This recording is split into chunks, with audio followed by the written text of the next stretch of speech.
ګرانو لیدونکو السلام علیکم. د مور مینه. د شپې 3 بجې وې. مور خپل زوی ته زنګ وواهه. زوی یې په قهر ټلیفون ته جواب ورکړ او ویې ویل دا نیمه شپه وګوره او ستا دې زنګ ته وګوره. خوب دې راته خراب که. ووایه څه دې ویل؟ مور یې په ارامه لهجه جواب ورکړ زویه 25 کاله مخکې تا زه په 3 بجې ویښه کړی وم نو د زیږېدو ورځ دې مبارک شه. زوی چې د مور زړه یې مات کړی و ډېر پریشانه و. ټوله شپه یې خوب ونه کړ. سهار چې د مور لیدو ته راغی چې بخښنه ترې وغواړي خو مور یې د تل لپاره له دې نړۍ سره مخه ښه کړې وه.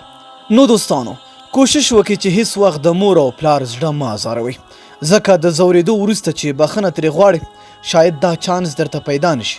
نو که تاسو هم د خپلې مور سره مینه لرئ نو لاندې په کمنټ کې یو ښکلې غوندې جمله د مور په اړه ولیکئ.